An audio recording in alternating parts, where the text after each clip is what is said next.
Origenus, a man of honest and straightforward character, finding that he had been misled as to the views of his opponents, probably began to suspect that he was being made the tool of an intriguer. He therefore left the capital and sailed for Cyprus, but died before he reached home. The further proceedings of Eudoxia and Theophilus against the good bishop of Constantinople do not belong to the Origenistic controversy. His enemies were determined to accomplish his ruin, and the charges brought against him, without any regard to their truth, were such as gave the civil power a pretext for interfering. Theophilus, in spite of all he had said against him, continued to devote himself to the study of Origen, and for this and other reasons incurred the contempt of all right-minded men. In spite of official condemnation, the influence of Origen's genius lived on. In the 6th century, there were many Origenists among the monks of the great monasteries founded by Saint Sabas in Palestine, and 4 of these were expelled from the New Laura by their abbot Agapetus on account of their opinions.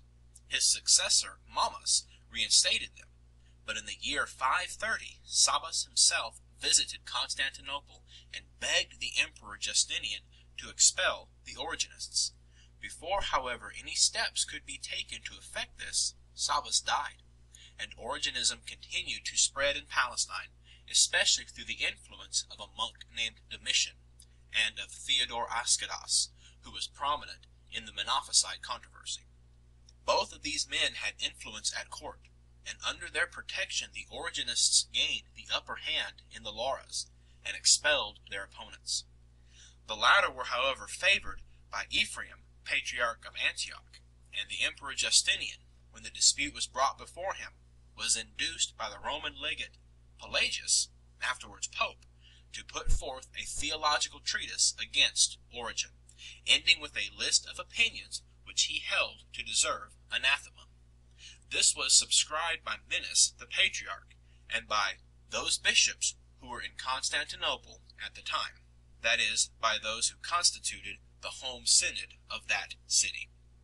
The same synod appears to have anathematized 15 propositions found or said to be found in the works of Origen. As, however, Cyril of Scythopolis and Evagrius agree in stating that the 5th Ecumenical Council, held at Constantinople, condemned Origen, these anathemas had been attributed to that council, even by authorities as early as the latter part of the 8th century. But as 3 popes of the 6th century attribute to the 5th council only the decision on the 3 chapters, and say nothing of any canon affecting Origen, while the acts of the council contain no mention of any discussion of Origen's opinions, we may fairly presume that the anathemas have the sanction only of the home synod of Constantinople, which was simply the echo of Justinian. Origen appears indeed to be condemned in the 11th canon of the 5th council, but the name is probably interpolated. Theodorus Ascidas seems in fact to have diverted the emperor's attention from the Origenists, whom he favored though he had subscribed to the emperor's edict against them, and under his protection they became dominant in Palestine. They were soon, however, divided against themselves. One party, considering the soul of Christ to have existed before the Incarnation, and to be itself divine, received from their friends the name of Protoctiste, but from their enemies that of Tetradite, as making 4 persons in the divine essence. Another was that of the Isochristi, who taught that in the end all souls would become like that of Christ. A representative of the latter, Macarius, the second of that name, was even elected to the patriarchal throne of Jerusalem. The Protoctiste, now, seeing the danger of being crushed, gave up their theory of pre-existence and rejoined the Orthodox Church. Macarius was driven from his see by Justinian, who caused the Catholic Eustochius to be appointed in his stead. The Lauras of Palestine were purged of Origenists. From this time the Origenists as a party vanished from history, but there have never been wanting distinguished men who have honored Origen as one of the leaders of Christian thought. Priscillianism. A Western echo of Eastern error, is probably to be found in the Spanish sect of Priscillianists.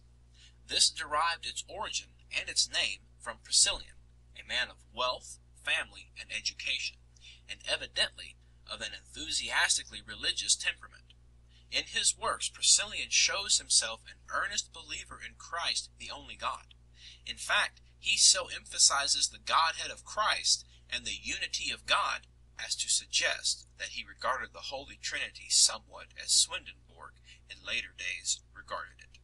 And he seems to have taken a view of the Incarnation which did not much differ from that of Apollinaris. He insisted with great earnestness on the wide distribution of the gift of prophecy in the Church of Christ. It was, he taught, by no means limited to the prophets of the canonical Scriptures. Everywhere and at all times might God raise up witnesses for himself. Doubtless he regarded himself as such a witness. From his exposition of the Creed, it may probably be inferred that he believed in the immortality of the soul, hardly in the resurrection of the flesh. Whatever dogmas he may have held, it is clear that he was possessed by a strong ascetic spirit. He felt keenly the contrast between the Church and the world.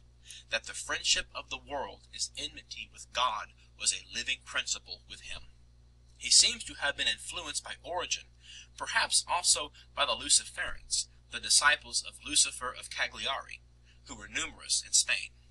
Whatever may have been the errors of Priscillian, we can hardly fail to recognize in him one of those eager spirits which can draw to them sympathetic souls. Not finding the church of his own day sufficiently pure from the world, he established meetings of his disciples, not with the view, it would appear, of separating them from the Catholic Church, but of raising them to a higher level of Christian life. These conventicles had, however, probably the effect of making the Priscillianists less regular attendants at the public worship of the Church. At all events, they gave offense to those in authority. The Bishop of Cordova, Hyginus, informed the Metropolitan Eudatius of Merida of the spread of this irregular worship, and a council, at which 12 bishops attended, was held at Saragossa to consider the matter. It passed 8 canons intended principally to check the irregular meetings. They forbade women to be present at conventicles where men exhorted, or themselves to meet for mutual instruction.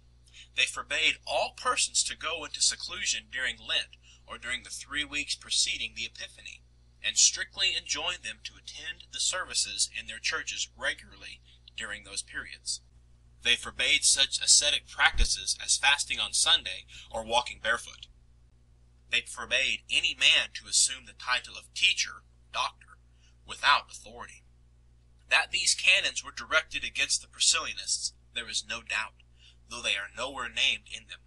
They do not impute false doctrine to those whom they have in view, but censure irregularities and excessive asceticism, an asceticism which probably disinclined those who practice it, as did the English Puritans in later days, to take part in the festivities of Christmastide. The Priscillianists were not present at the council, having apparently not been summoned, but in their absence 2 bishops, Instantius and Salvianus, who had been won over to the side of the ascetics, with Elpidius and Priscillian himself, who were laymen, were condemned and excommunicated.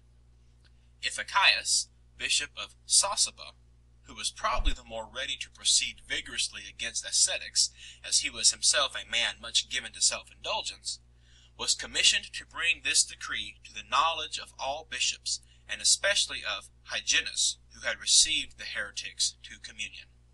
Eudachius, after his return to Merida, was accused of some unnamed transgression, upon which many of his clergy withdrew from communion with him. Priscillian, now bishop of Avila, coming to Merida with a view to make peace, was beaten by some of Eudachius's partisans, but seems nevertheless to have found some favor with the laity of the place. There now was serious division and heated controversy in several cities of Spain, and, as is usual in such cases, charges and countercharges flew thickly about. it was discovered that the Priscillianists were Gnostics or Manichaeans, and given to magical arts.